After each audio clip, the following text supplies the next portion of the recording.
been a resident of Paramount Oaks apartment from 2019 up until last year, 2024, when I was forcibly removed from the premises because I protested against Mayor Buddy Dyer and Regina Hill about affordable housing.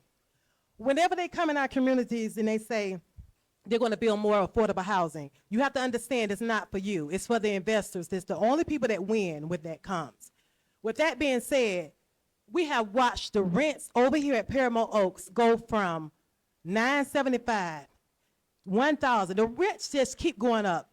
It's market rate rent now. People are over there paying $2,000 a month for rent. They can't use the laundry rooms. The laundry room has padlocks on them. They can't use the community center. They can't use any of the fitness room. And I'm a witness to all of that. Now, under your watch, Regina Hill, I have invited you to numerous meetings that we had.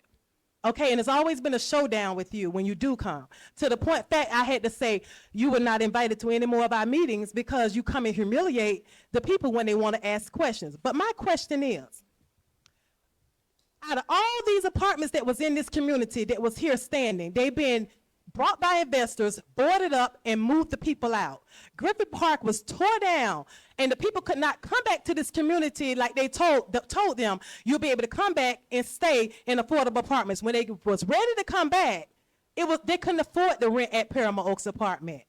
The rent is outrageous. Every year, they go up on the rent. They change the contract. People get their notices on their door daily for rent. And the water is included with the rent. If they don't pay their water bill, they won't accept the rent. And then that's a good way to evict them out. It's over 80 evictions. I was number 52. I fought my eviction and I won because it was an illegal eviction to put me out because I spoke up. How are you going to protect the people that's already here to give them housing when this gentrification happens and there's no longer any black people that's going to be looking like us of low, poor people that you say that can't continue to live in this community because it needs to be a mixed community? If you look at the other side of Paramore, it doesn't look like us. And if you come over here to this side, it's not going to look like you guys. You're around here fighting over the wrong things. Think about it. Gentrification and redevelopment does not include you. The city of Orlando is not fixing up these streets around here and doing what they need to do. We have dilapidated buildings boarded up. We had the longest standing Pearl or whatever she was that sold funeral arrangements, not there no more.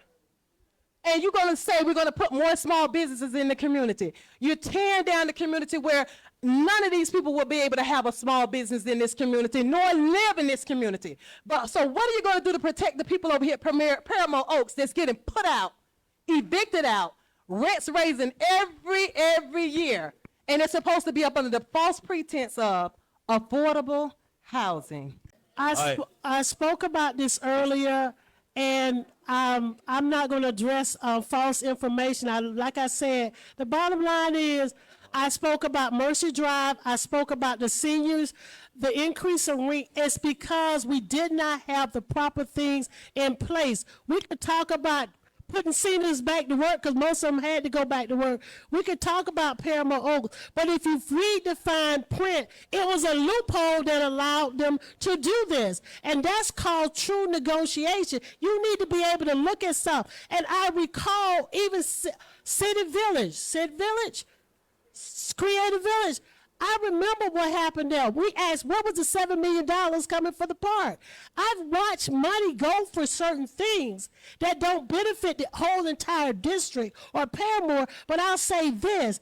If you're not watching, and the people who have the voice, those individuals are being put out in the evictions. It's real. It's happening. And so that's what Griffin Park, I spoke on Griffin Park. When I spoke, I said it was 1,000 units. And on the first page, it said affordable housing, seniors apartments, and market rate. I asked one question that has not been answered today, but they passed it.